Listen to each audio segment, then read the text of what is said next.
Well, well, well, it appears I have returned to bestow misery upon you all for watching this video. But first I'd like to start off by thanking you all for watching the last one, because honestly, I was surprised by how well it did, and I was surprised by the positivity and the good vibes in the comments as well. So thank you everybody who sent a little bit of praise, and especially to those who gave a little bit of constructive criticism as well, because I'm just one person who's doing this in their spare time. I'm gonna make mistakes. I'm not perfect. I'm willing to admit that. So yeah, I appreciate the feedback, guys. So thank you very much. Speaking of which, I'm going to be starting a new series, which is this video, to be honest. I'm not 100% set on the title, so if anyone has any ideas on what to call this, please let me know. But at the moment, the working title is The Ted Sonic Roundtable, and today's episode is John Boyd's Fraud, the Myth of EM Theory. This is John Boyd. This is also John Boyd, and together they make a miserable old man. Now, looking at his Wikipedia page, you get the impression that this is a man of aviation prowess, a man that's transcended beyond the capabilities of the average peasant pilot and ascended to the rank of legendary status, a hero, the saviour of the F-15 and F-16 fighter jets. And the man developed theories like OODA Loop and, of course, Energy-Manoeuvrability theory. Because what pilot doesn't need a good acronym and a glorified physics equation to get them through the day? Speaking of which, Energy-Manoeuvrability theory, or for some reason this single particular equation is often credited with revolutionizing fighter aircraft design after the 1960s. But there's a problem so big that even Boyd himself couldn't make a formula to cover it, assuming he could even make one to begin with. You see, these are the fundamental forces acting on an aircraft during flight. You have thrust, drag, weight and lift, or if we're being pedantic with weight, mass. But because we're on planet fucking Earth, we've got to account for gravity, so it's weight. Anyway, look at this equation, now back at me. Now look at the forces, now back at me. Now look at this equation, now back at me. Do you see what is wrong with the equation credited with Energy-Manoeuvrability theory? That's right. Left. John Boyd positions his theory as a revolutionary step in aircraft design, accounting for both an aircraft's agility and energy state through various different flight conditions and scenario, and at first glance, it looks like something that's credible. It looks like a comprehensive framework for building a solid fighter jet around, and for a long time, it had me fooled. Until a few months ago, it popped up in passing in one of I'm Alex Hollings, and this is air power videos. Sorry, I wanted to do that for a little while now. And I decided to give it another look, and then it hit me like a pilot with bad situational awareness. Where the fuck is the lift? Did John Boyd leave it in his other jacket? Was it stolen by Pierre Spray to build another A10? He screams, for he does not know. But that doesn't change the fact that it's still fucking missing. I actually know why it's missing, but we'll get into that shortly. It's a simple question. It's as if somebody built a Formula 1 car and forgot to give it any sort of downforce. Without lift, we're left with a theory that's literally missing the cornerstone of aircraft manoeuvrability, which also gives off the vibe that Mr. Boyd likes his sandwiches without any fucking bread. For example, the lack of lift raises an issue with regards to wing loading. It's common knowledge in aircraft or aviation that aircraft with lower wing loadings or aircraft capable of generating lots of lift are generally capable of tighter turns than aircraft with otherwise comparable specifications. I'd also like to take a moment to really appreciate this DC-3 that has graced our presence. Except it's not a DC-3, I think it's like something like a C-41A or something. There's only one of these ever built, and I had the pleasure of being able to see it. It was used, I believe, to transport high-ranking US Air Force officials and things. But, man, shiny things and aircraft just go so fucking well together. Anyway, enough masturbating over that. It's case study time. The F-40 Tomcat. Now, I appreciate I bashed it a bit in the last video for it being a Wish.com F111B, but it's here to redeem itself by being accidentally animated as an F111B, apparently. That should be an F14, not an F111. Anyway, it's here to redeem itself by being pitted against itself. So hypothetically, if an F-14 with wings fixed in the swept position engages an F-14 with wings fixed in the unswept position, who's eventually going to come out on top? Now, according to Mr. Big Brain Boyd, these aircraft should be pretty comparable. The speed, thrust and the weight of the aircraft are pretty much the same, and the F-14 with wings swept will have less drag, both due to it being more aerodynamic and because its wings are producing less lift, its induced drag is also reduced. So, according to Boyd's magical equation, the one with the wings swept should win because apparently less drag beats actual aerodynamics. I don't really understand it either, but Boyd's equation's full of shit because the F-14 with wings unswept produces more lift and can consequently turn tighter. Maybe it's slow enough it can deploy some cheeky flaps and hey presto, Bob's your potato, it's on the 6 of the F-14 that was supposedly better. But if you thought that was it, nay, for ladles and jelly spoons the journey has but just begun. For other factors like relaxed stability contribute to an aircraft's agility, such as the relation of the centre of lift with regards to the centre of mass, how the wings themselves are positioned, are they slung low, are they canted downwards with an anhedral, do they have a leading edge root extensions? All of these factors and more have a major influence on how agile an aircraft is, whether it's with regards to instantaneous or sustained turn rate and how many Gs it can pull, and yet none of these items can directly influence the score of an aircraft's specific energy. Moreover, additional factors like the positioning, size and types of control surface used also have a major influence on how a fighter aircraft performs, and yet these two are notably absent or not able to depict the performance score of an aircraft in this particular equation. Worse still, a lot of people out there seem to have deluded themselves into thinking that Boyd invented the equation depicting aircraft-specific energy, but he didn't, and I can prove it mathematically. No, seriously, I could actually prove it mathematically, which is saying something because I'm really shit at maths, which is probably bad considering I'm an engineer, but here we go.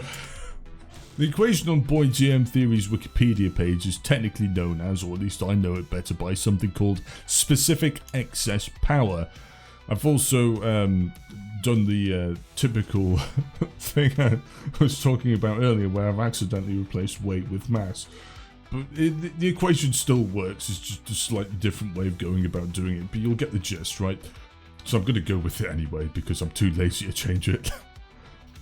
Anyway, specific excess power equals thrust minus drag all divided by mass multiplied by velocity. Following this, thrust minus drag is equal to force, so specific excess power becomes force divided by mass all multiplied by velocity, and of course force divided by mass is another way of saying acceleration, so SEP is equal to acceleration multiplied by velocity, and acceleration multiplied by velocity is equal to power divided by mass, which means that SEP is equal to power per unit of mass. But if you were sensible and used weight instead of mass, then it becomes power to weight ratio. So Boyd's aircraft specific energy is literally just a convoluted and glorified way of saying power to weight ratio. Please feel free to tell me that I got that wrong in the comments, because I don't trust my maths ability at all, so I wouldn't be surprised if I fucked that up somewhere. Anyway, now we've cleared all that up, let me get this particular segment out of the way by conceding that Boyd probably used other equations in his mathematical modelling, like, for example, turn rate equals gravitational acceleration multiplied by the tan of the bank angle or divided by true airspeed. And obviously he compared these different equations and things with enemy aircraft, and he overlaid all this stuff using graphs that he definitely invented, plotting out an aircraft's performance. He did definitely invent those, right? Except he didn't. You see, Boyd insisted for years that the theory that he helped produce was independent and original work, when in reality Boyd's theory was about as original as 90% of the content on TikTok. Eventually in 1977, Boyd admitted in an interview that he borrowed it. Borrowed it in the same way an ex-friend used 200 quid had explicitly given them for food to buy a fancy new wireless headset. Lesson learned. The work was actually based off someone called Edward Ratowski. Now, an important distinction here is that Edward had originally developed and worked with these equations and graphs to plot the fuel ranges of different aircraft, but it was this work from Edward that laid the foundation for Boyd's work. I believe the work on the subject could be found in the paper titled Energy Approach to General Aircraft Performance Problem, published in 1954, but sadly I don't have access to said paper because I'm a bit of a peasant myself. With Boyd's only real major contribution being to use these equations on fighter aircraft and overlay them with other comparable aircraft to determine how they compared in various different flight regimes. Is it helpful? Yes, definitely. Revolutionary and original work? Absolutely fucking not. Why was it so difficult just to credit the man? Like, it takes like 2 seconds. Just be honest, you absolute knob. And the cracks continue from here as well. EM theory is purported to have had a profound impact on the design of the F-15 and F-16, and while the latter is true that John Boyd appeared to be good friends with Harry Hillracker, the designer of the F-16, and it's highly probable that Boyd rubbed Harry's face in his freshly polished turd, we'll gloss over the fact that Boyd thought Pritch sticking an F-5's radar to the F-16 was sufficient, and Harry threw a temper tantrum afterwards after he didn't get his own way for now. But let us dive first into the F-15. The F-15's agility was apparently influenced by Boyd's work, and by influenced I mean he's probably stood the corner by himself, muttering about power-to-weight ratios while actual competent engineers worked their magic. For context, the Vietnam War was a pivotal moment for the Air Force after they realised they couldn't rely on its own fucking government to play fair in combat, and forced the Air Force to start looking at something with more agility and power. And I don't doubt that Boyd's work helped push that argument for better or for worse, but I believe the extent of this influence has been greatly embellished. Most sources seem to boil down to, well, it uses the same principles as those found in EM theory, so it must have been influenced directly. Which is a bit of a straw man argument and has about as much weight to it as saying a bottle rocket operates on similar principles, so it must have directly influenced the F-15's design.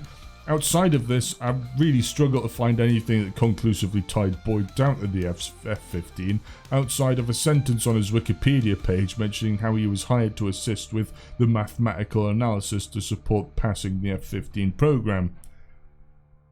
Only for the third paragraph below that to contradict it entirely by implying that this analysis was done on stolen computer time. So was Boyd hired, or wasn't he? He screams, because he still doesn't fucking know. Furthermore, the fighter mafia, because of course he was part of the fighter mafia, were eventually openly opposed to the F-15 program, believing the aircraft was too big, expensive, and tried to do too many things at once. Which is what led to them pursuing the lightweight fighter program in the first place, which led to the F-16. Which is really ironic because that ended up being hated for basically the exact same fucking reason. Seems to be a reoccurring theme on this channel for some reason. So was EM theory really pivotal in the F-15? Probably not, at least not to the extent that fanboys of Boyd make it out to be, and I swear to God, if anyone mentions a pathological lie that is PS spray, I'm going to have a fucking aneurysm. But it gets worse again. While the F-16 might have been directly influenced by Mr. might have been directly influenced by Mr. Boyd through Mr. Hillraker, I'm not entirely convinced John Boyd's influence really extended much beyond the beginnings of this aircraft. A lot of people say that Mr. Boyd played an important role in the lightweight fighter program as a whole, which, having been to the bottom of this rabbit hole, is about as believable as saying P.S. Spray invented the A-10. And I say that because while the F-16s and the lightweight fighter program's Wikipedia pages are littered with the excrement on fighter mafia's influence, one notable page is distinctly lacking in any such reference at all. Introducing the YF-17, you know, the competitor that was basically a further evolution of the F-5, which predated Boyd's work and later gave rise to the FA-18 Hornet and Super Hornet.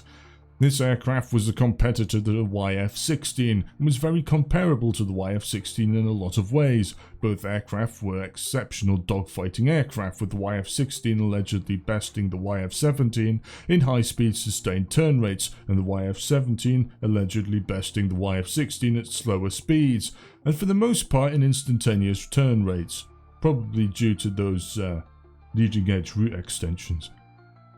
Now, from a production standpoint, you could make a pretty good argument to say that the F-16 is better than the FA-18. but it's only under specific high-speed conditions, which is probably why the F-16 was adopted via the Air Force due to its cost-effective design and better high-speed performance, while the F-A-18 was developed by the Navy due to its better redundancy and superior agility at lower speeds, which lent itself nicely for things like carrier operation. Also, that graph on screen, it's not an actual depiction of the real performance of the F-A-18 versus the F-16. I believe it's taken from something like DCS or something. But it's there to give you a pretty good idea of what I'm talking about. And yet there doesn't seem to be a single smidge of evidence to suggest the YF-17 was in any way directly influenced by John Boyd's work. Now for the tasty part. Pilots generally agree that the FA-18 has the edge in a drawn-out dogfight. The longer it drags on, the better the Hornet's chances. The F-16, on the other hand, is a proper rate fighter. It can pull tight turns at high speed without bleeding too much energy, but stretch out the fight, and the F-16 starts to struggle. Now about the F-15. Being one in a dogfight isn't too difficult if you can drain its speed, but the irony. The F-16, the jet specifically designed out of spite against the F-15, often struggles to beat it. So yes, the fighter built out of sheer malice for the F-15 ends up looking like a wet fart against the F-15 in a dogfight, and in some cases, this is coming from pilots who have flown both the F-16 and the FA-18, where those pilots have actually not really struggled too much in the FA-18 to beat the F-15. They just have to stay in the fight for long enough to bleed its speed.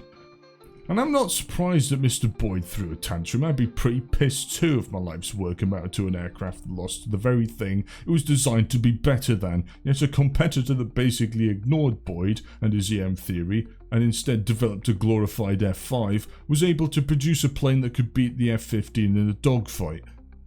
Hopefully it's all starting to come together now about how the oversimplicity of John Boyd's thinking royally fucked his own theory.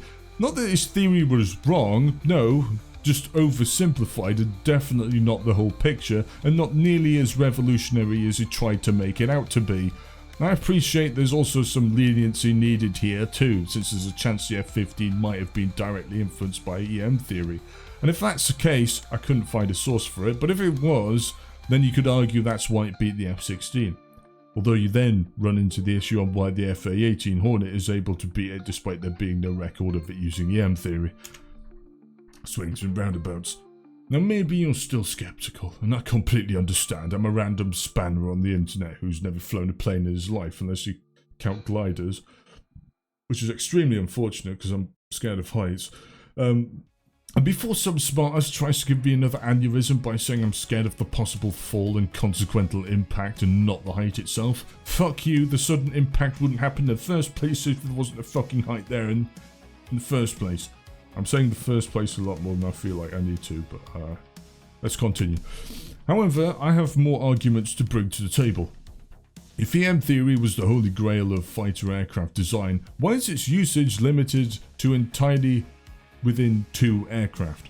And that's 2 aircraft at most, because I'm still not convinced on the F-15.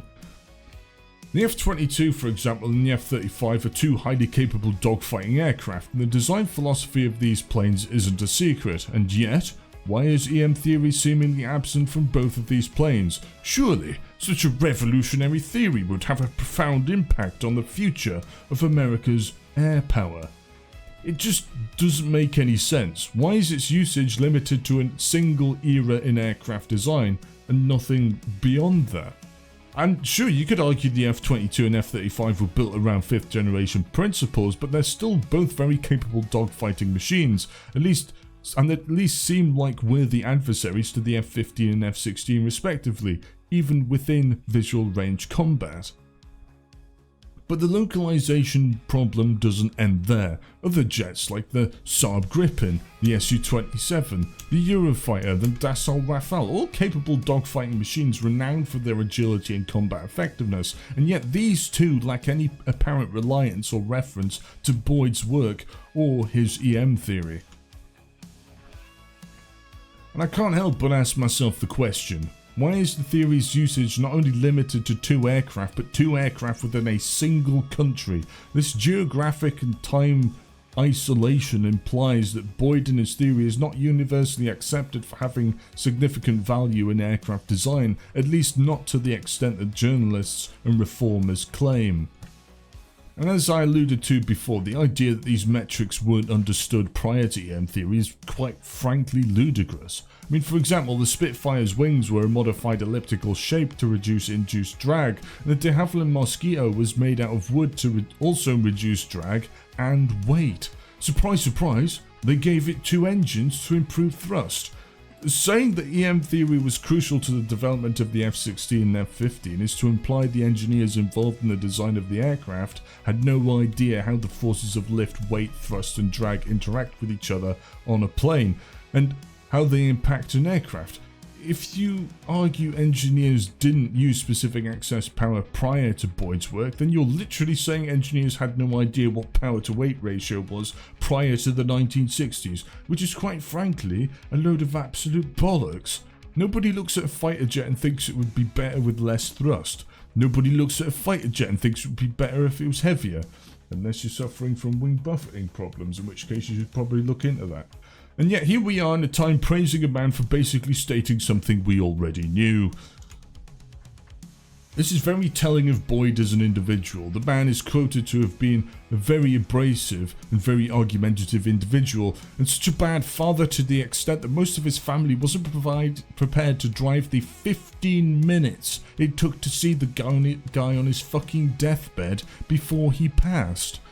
And so it should come as absolutely no surprise that retired General Mike Lowes noted that Boyd was more interested in vindicating his theory than in considering broader mission requirements. This resulted not only in Boyd withdrawing from the F-16 program when it deviated from his vision, but he then proceeded to publicly denounce the program after he left.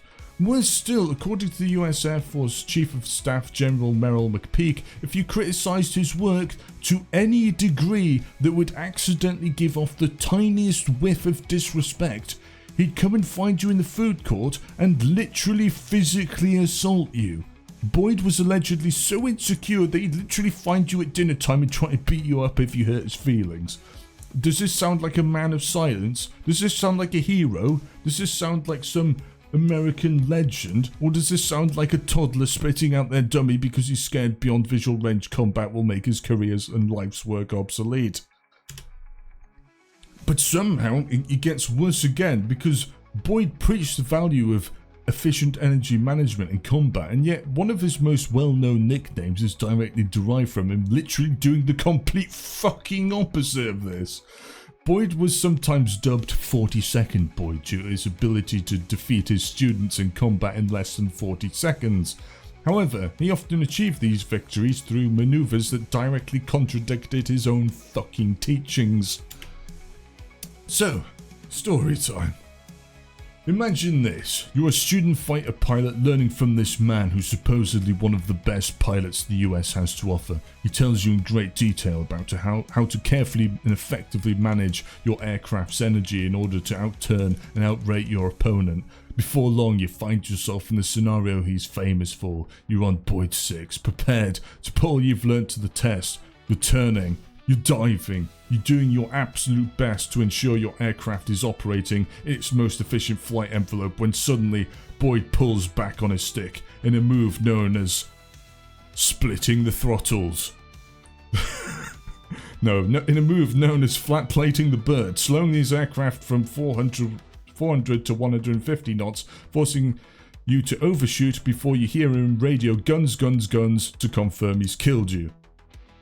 In essence, he did the very fucking thing he was telling students not to do, by reducing an aircraft's specific excess power to effectively nothing in order to score a kill on one of his own fucking students. The knobhead's basically going around clubbing baby seals, to the point where I'm starting to think that the 40 seconds is actually a reference to how long his students thought he lasted in bed with his wife after they got bamboozled by his own hypocrisy. What an absolute bellend.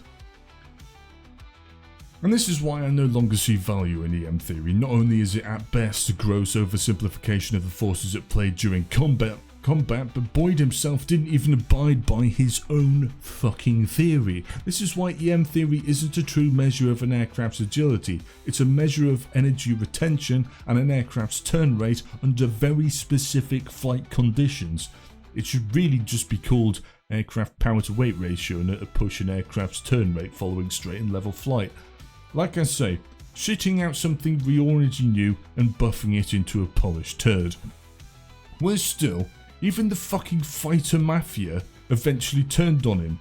Even the most arrogant and narrow-minded individuals in the aviation world eventually turned around and said, "Alright Boyd, you're a good man, but please, for the love of God, just shut the fuck up about EM theory." And speaking of polished turds, enter OODA Loop. Apparently this man thought basic fucking cognitive processing needed a cycle, which ironically probably gives you more to think about in a stressful situation. And let's be honest, if you're a fighter pilot and your basic instinct for any situation isn't to observe your environment and put yourself in a good position before deciding what to do and acting on said decision, then A, how on earth do you function in everyday life, and B, how the fuck did you get in a position to be a fighter pilot in the first place? That's both impressive and very worrying at the same time. Literally every task you do in day-to-day life involves this, right? Let's do an example, something mundane. Making breakfast, right? Making yourself a bowl of cereal, deciding whether you want to eat a bowl of cereal. So first, you observe the cereal. You then position yourself in front of the cereal, decide if you want the cereal, and then eat the cereal.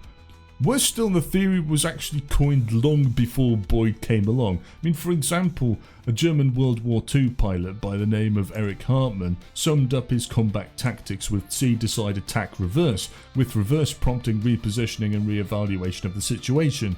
Coincidentally, Eric ended up training in America under American pilots in 1957 at Luke Air Force Base in Arizona. Now, to be fair, John Boyd was based in Nellis. But let's say that dogfighter-obsessed Boyd was to catch wind of famous World War II fighter race training at base a mere 4 hours away from his. And given Boyd's idea of borrowing mannerisms, and I'll be perfectly honest here, I'm not in any way suggesting that Boyd copies or stole Eric's idea, but it might be a tiny, teensy bit possible that Boyd may or may not have stolen this too. And like I say, man makes polished turds. So to recap, EM theory's main defining equation is literally just power to weight ratio. EM theory seems to neglect the single most important force in aircraft design, which can influence factors like wing loading, which are critical in a dogfight. EM theory doesn't account for aircraft features like relaxed stability or control surface configurations, and consequently EM theory's usage in practice is remarkably narrow and focuses only on energy retention and its impact on turn rates through G's pulled. EM theory's usage is limited to at most 2 aircraft, with one seemingly being influenced indirectly at most. EM theory has only seen usage within America, and most of, if not all of, EM theory's foundation was stolen from Edward Ratowski, who received absolutely no credit. Boyd had the scientific integrity of a toddler after they found out that there's no pudding. Boyd thinks basic cognitive functioning needs a diagram to explain it, and Boyd might have also copied said basic cognitive functioning from a German World War II fighter race. The man literally can't think for himself. Now, do I have a bias? Absolutely. I think it's important to note that I dislike the fighter mafia, and you should definitely take what I say with a pinch of salt, because I'm willing to admit I might be blinded by my own disdain here, but I think I brought some important points to the table, and if anyone's got anything to add to the discussion, I'd appreciate a cheeky comment to further the cause for or against EM theory. Do I think EM theory is completely useless? No, absolutely not. It's a good metric for predicting an aircraft's energy state, and, you know, those comparison graphs probably were quite helpful. But Boyd didn't invent the equations or the graphs used, and I think its influence on the F-15 and F-16's agility is greatly exaggerated and certainly not enough to put John Boyd up on a pedestal as some great American hero going against the establishment. All he did was compare a few aircraft based on already established principles and pointed out that some of the Soviet aircraft were better than American ones under certain circumstances, while also allegedly occasionally Batista bombing random people at dinner time on the side when they upset him. This is John Boyd. This is also John Boyd, and together they make one of the fighter pilots of all time. A pilot stuck in the ways of old, never to learn and never to accept the flaws in his thinking. And on that note, ladles and jelly spoons, I've been your host Shizzle Styx. And as always, goodbye and thanks for watching.